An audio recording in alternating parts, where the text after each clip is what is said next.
Hello, welcome to Season 9 of The Horrific Podcast. We're two friends who live in different places but share a love for scary movies. The theme of this season is 100 Years of Horror. We're going to watch two horror movies from every decade, from 1920 to 2020, in chronological order. We want to see where horror came from, how it's changed, and maybe even make some predictions about where it's going. If you want to see the full list of movies we'll be reviewing this season and follow along, then check out our website at thehorrific.com. Thanks for joining us, and we hope you enjoy the episode. Well, we did it.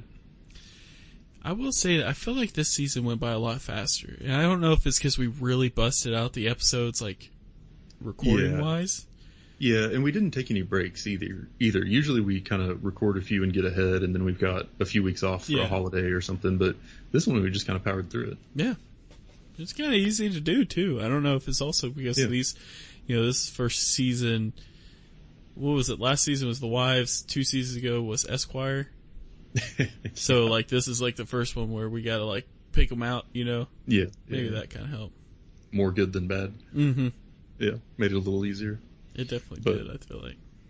Yeah, but, like, the premise for Season 9 was 100 Years of Horror. And so the idea was that we would see two horror movies from every decade, from the 1920s to the 2020s, and then pay attention to how they changed, where the trends started, how some of the same movies get remade over time, some of the different movements that happened in the genre at different times. And it was fun. It felt like it kept it pretty fresh.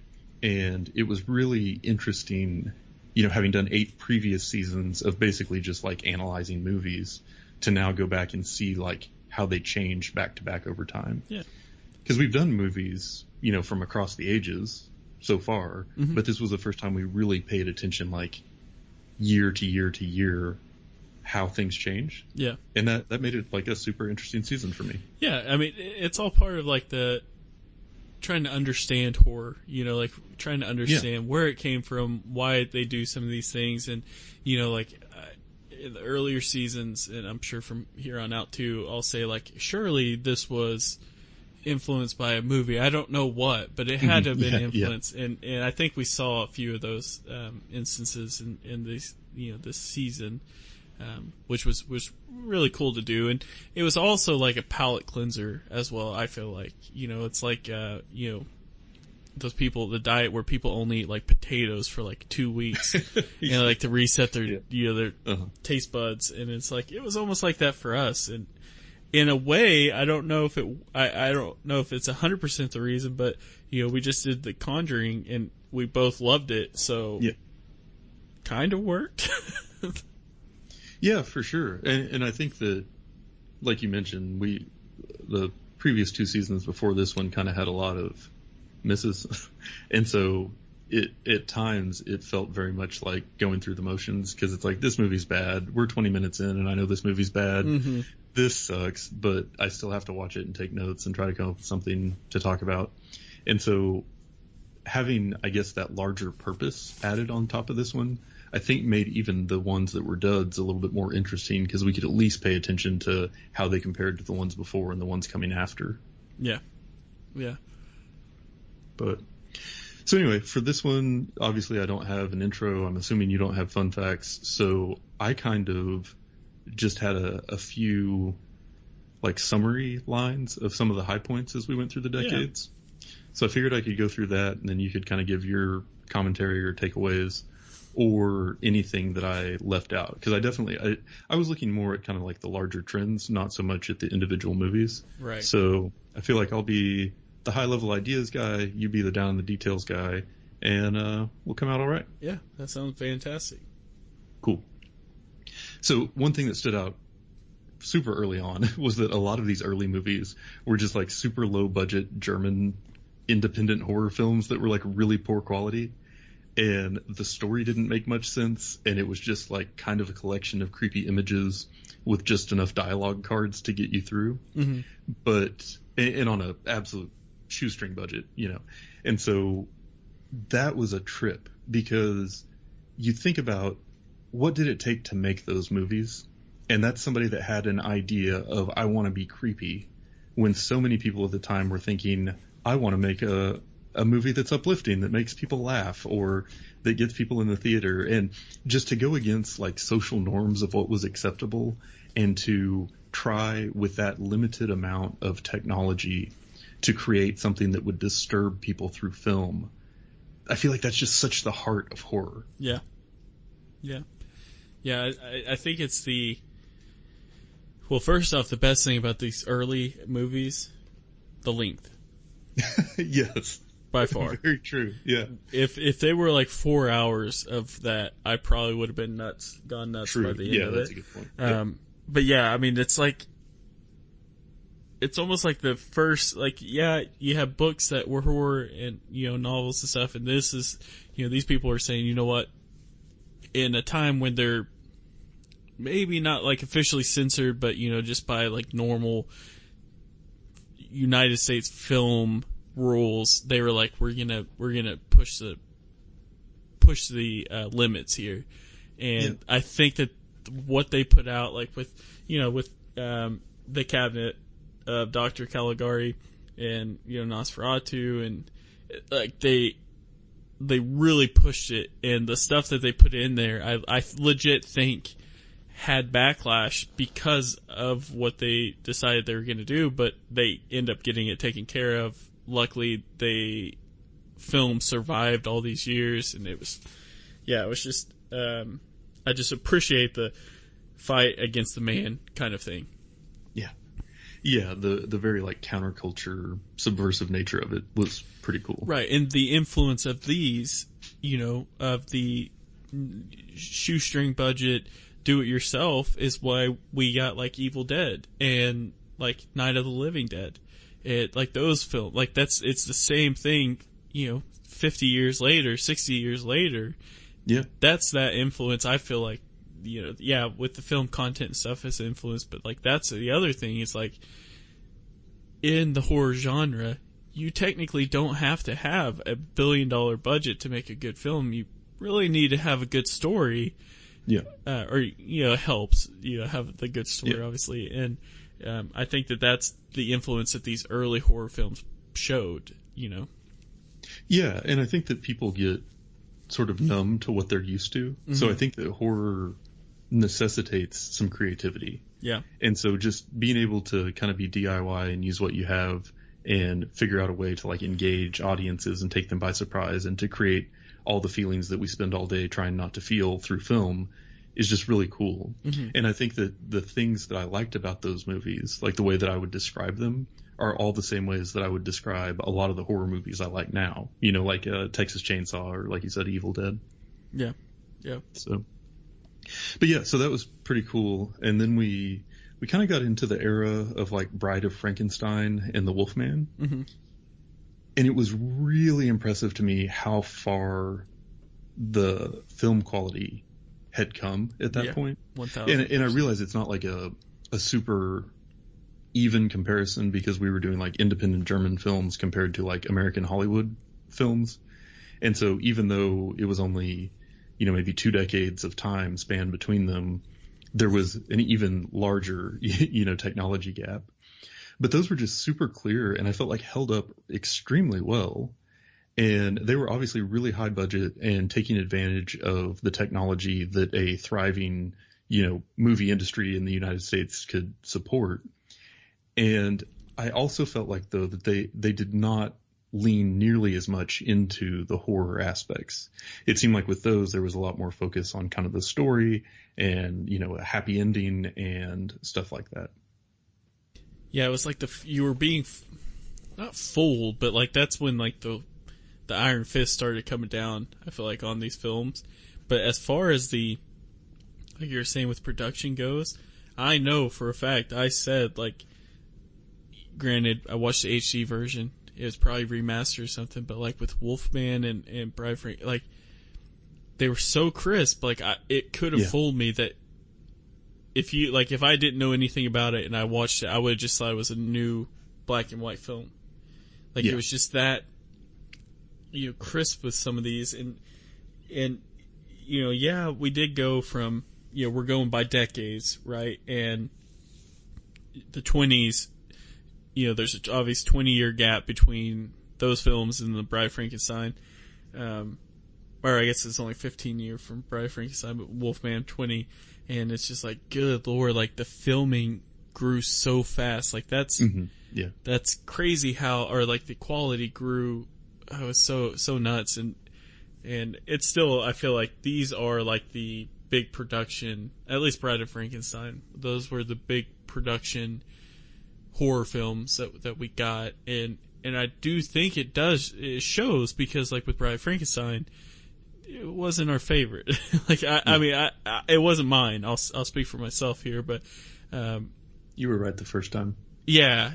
It just wasn't the greatest. Like, we love Frankenstein, the movie, or, so much that it was a bummer, a little bit, but, not that I won't watch it again kind of thing, but it just wasn't as good as what I was, hoping. And, but in the facts of that film, it was, because of how well Frankenstein was done, they pushed out this follow-up, Bride of Frankenstein, and it was just, they had the money for it and they just pushed it, and it had very annoying parts to it. It just kind of drove me nuts, but the film quality was 10 times better than anything we had watched yet. Yeah, and I'm glad that we had I Walked with a Zombie in there too, just as a reminder. Like, I didn't love that movie, but it was a good reminder that not every filmmaker had access to that level of budget and technology. Right. Like it wasn't like everyone did. But there definitely was a thriving movie industry at that point, and it sort of had already embraced, some of the more horror style movies as a thing that was a part of that. Yeah. But yeah, so then after that, we kind of got more into creature horror with like The Thing from Outer Space and Them and The Birds.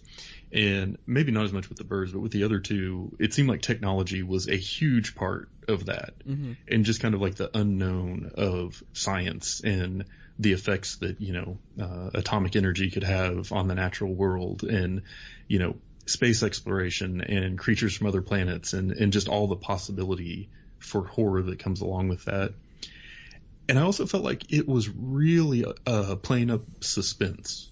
Like, that was a much bigger part of those movies, like more so than action through most of it.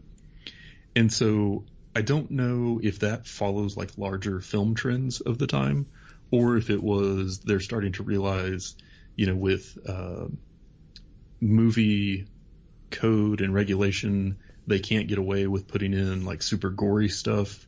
So by building the suspense, that makes the scares more effective or whatever. But that was just something that stood out to me more about those movies, was just the suspense factor was a really big part of it. Yeah.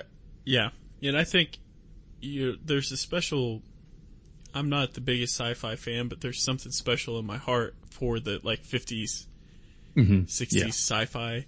And the other thing we noticed with these, like going into the 60s, but there was more political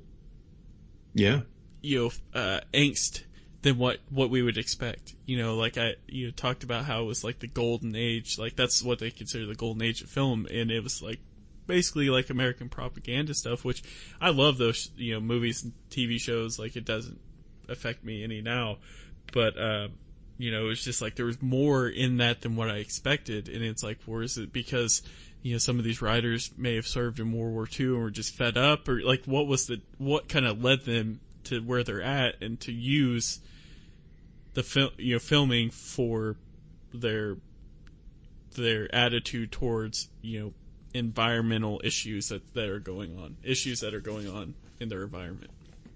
Well, and kind of like we talked about before, a lot of the fundamental element of horror is a sort of subversiveness towards what society thinks is plain and nice. Yeah. And so I think that a lot of people who are drawn to that would probably have similar feelings about, government, or, portraying everything is great and, the country is having all the answers or whatever. So yeah, and like, The Thing from Another World and Them, like, I feel like those would be, if they were to have like a old school horror movie night at a drive-in theater, I would go to it with, just to watch it, like, just because that's how they would have been done, and just to get that full effect. And it's just nostalgic, even though I hadn't seen those films before. You know, I just felt nostalgic, like I just felt it, you know? Yeah.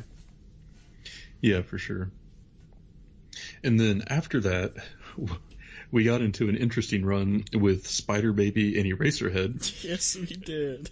And I think that was representative of a larger trend of not just horror, but more just like outsider avant-garde filmmaking. And there was definitely a market for it, and it was pushing boundaries, and it was, you know, talk about subversive. I mean, everything about those were just meant to like shock and confuse. Yeah. And so it was kind of interesting to see almost like a swing completely in the other direction. Yeah. Where I know that there were still blockbuster horror films being made at that time, but there was definitely kind of the undercurrent of, wow, there is a market for this sort of more independent, creative, non-traditional stuff. And I think that if we look at the list of horror movies that came out in the 60s and 70s, we see that that just exploded. Yeah. This is like the hippie era of films. Yeah. You know, Spider Baby, one of my favorites. That was like the bright spot on the season. I feel like hadn't ever seen it before, knew nothing about it, and then all of a sudden you watch it and you're just like, holy shit, this is amazing. So it was like the extremes of both, because then I watched Eraserhead and I was like, holy shit, this is not my favorite. But you know, it's just two different styles with the same attitude, I guess I should say. Yeah, Eraserhead was really like trippy. Yep. Yeah. Yeah. But then we finally got to see the original Suspiria. That's true. And I think that was a good reminder. Well, one, just that we included the Giallo movement as part of what we were doing. And that was a good reminder that, you know, horror movies were not only popular in the United States. Yeah. That was a thing that existed in other places as well. And there was plenty of creativity and brutality and all the stuff we love about horror movies going on in other parts of the world too. Yeah. I mean, I think because of availability, like it's just easier for us to watch like a... Oh, sure. Spider Baby or something like that. But, Suspiria comes on and you're just like, yet again, like, damn, like I thoroughly enjoyed this, film from the 70s, even though like the voices were off and, just some of those technical issues that, Yeah. But it didn't bother me. But it was also like, as much as I like the 50s, horror films and stuff like that, like I also really like, the 70s style, 70s, early 80s, where it's like, that's where we got Texas Chainsaw Massacre, just those, and it's just like the way they dress, the way they talk, just everything. It was just one of my favorite eras, Yeah. Yeah. Then I felt like coming out of that with like the 80s and early 90s, it almost felt a little bland. It did. It was. Yeah. And it was just kind of slow moving. It felt like Evil Dead. But yeah. Well, yeah. It felt like anyway, we talked at length about some of those in the episodes we recorded on them, so you can go back if you want to hear. But the next thing on the list that excited me was going back and revisiting The Faculty. After not having seen that in 20 years. Like, that was really fun. And was, I thought, a nice representation of kind of the 90s teen horror movie, but maybe one that is not quite as well known as, like, I Know What You Did Last Summer or some of the others. Yeah. Same. Like, that was like the turning point for some of those films. Yep. And then I got to see Bone Tomahawk finally. It was long overdue. It's a Western horror film that we've been wanting from day one. We've been talking about, exactly, this whole time. Yeah. And maybe that'll be the pivot. Maybe season 10 is all Westerns. That's true. Yeah, so. But yeah, anyway, and then the other ones we've done episodes on recently enough, we don't necessarily need to go back over them. But one thing I did want to ask you about before we got done was just kind of your thoughts on the depiction of Dracula in film over time. Yeah. Because we had Nosferatu in 1922, and then we didn't watch it for this, but there was Dracula in 1931, where that was like one of the classic Universal monsters that was commercially and critically successful, very iconic. Then Nosferatu the Vampire in 1979, and then Bram Stoker's Dracula in 1992. And I think that all of those are just wildly different. Yeah. Yeah, it gets strange when it comes to Dracula. Because like we saw this season with Nosferatu, like the earliest like version of him, like you see him, which is technically Nosferatu, not Dracula, but I feel like early on, even with like the original Dracula, it was more so like mythical, and you don't know what to expect, and that maybe trying to remake it in the 70s and what was it, like the 90s, it was just kind of a bummer, like the later versions. I didn't think anything was necessarily added, and I don't think that Nosferatu is the greatest Dracula film of all time by any means, but I would watch that 10 times over the Nosferatu, the vampire from 70 and 79, or like even Bram Stoker's Dracula, the Christmas style horror film that they came out. It's almost like they try to romanticize those films. Very much so. When what they should have done is just like re-release the originals remastered or something. Like it's just, if you're not going to add anything to it, then don't do it. That was one of the things that we talked about. What we liked about with Conjuring 3 was they kind of changed the game up a little bit. In this, like, I didn't see it. I didn't see the game change, Well, they didn't feel like they were made by horror fans. Right. Yeah, that's exactly right. Yep. And so one thing I want to go back to, you mentioned you don't feel like Nosferatu is the best Dracula movie of all time. Yeah. I would counter that and say it might be. Because the idea of bringing him on screen and the power that came along with that, I feel like is something that inspired filmmakers and had such an impact that it has continued to be like the idea of him on film and like what that could be and what that could mean is a thing that we've seen reverberate, through all of these decades. And these movies have printed money.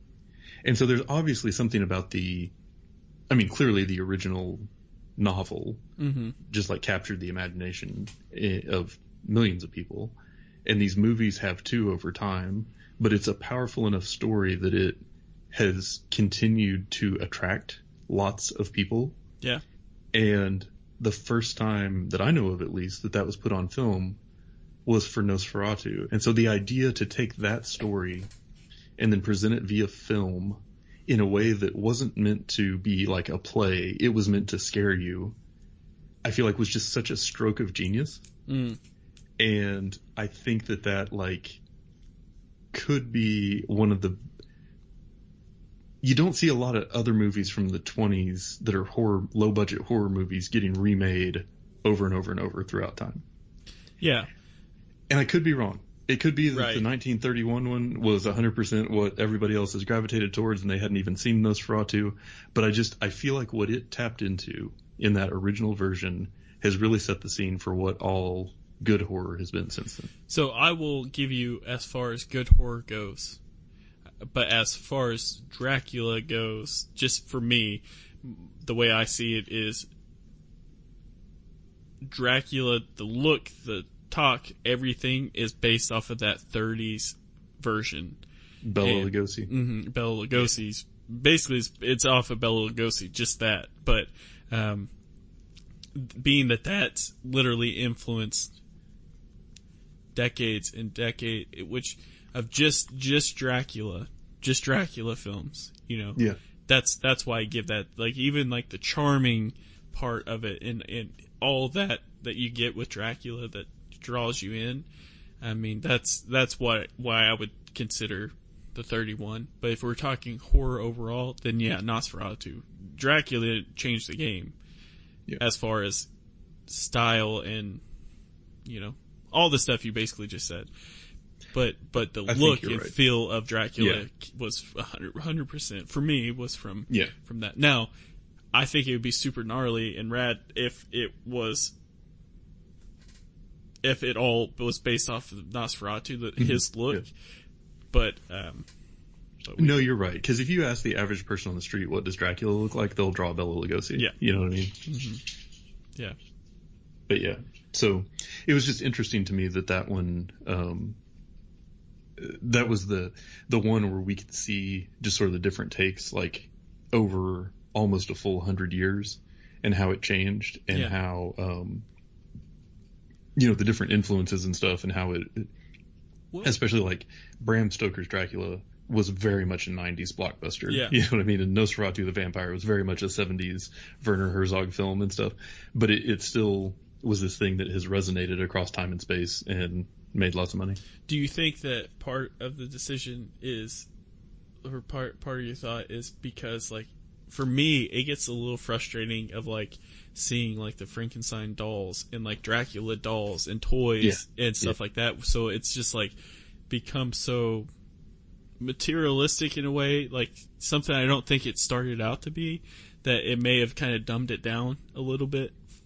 Well, it's like I said before, when there's something you're used to, it stops being scary. You kind of get numb to it. And so I think that, like a lot of people grew up with those Universal monsters, and so they've kind of just lived and kind of taken on a life of their own, not only as this is a scary thing, but as like, this was a cool thing I saw when I was a kid, you know? Yeah, that's a good point.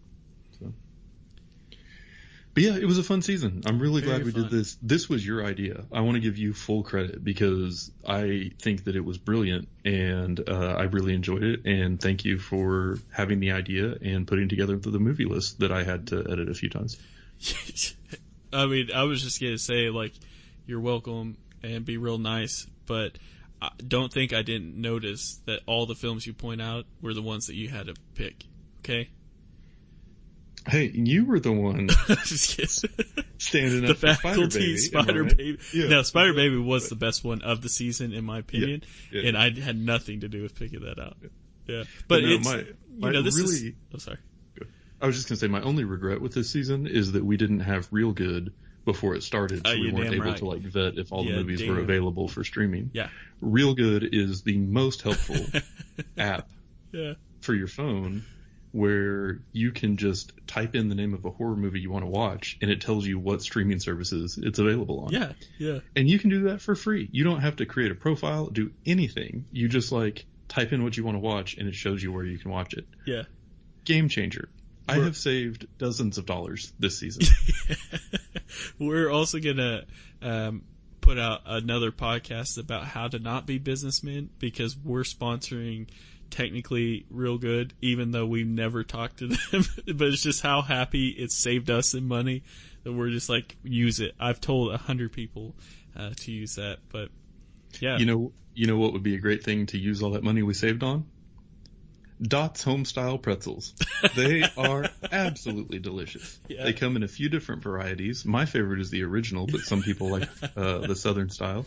And then they recently released something called Cheese Curls, which I've not had a chance to try, but I've heard are very good. Dots Pretzels at dots.com. Are you doing side work for sponsorship for this podcast? I'm just saying what I like in case anybody wants to pay me for it. All right, well, I got one. Frank's Porn Shop. Nah, it was a good season. This is just our crazy way of wanting to understand horror. Because if we're going to talk about it, we want to understand it. That's why I went with that's why I wanted to do the 100 years. This is my voyage of understanding horror. So that's why we picked it. But yeah, it was a great season. Next season is going to be good because I didn't have to pick out jack shit for it. And that's it for today's episode.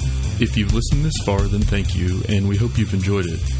We're always looking for new ideas, so if you have any questions, comments, or movie suggestions, please send us an email at thehorrificpod@gmail.com, or feel free to comment on or message our Facebook page. Just search for The Horrific Podcast. Thanks for listening.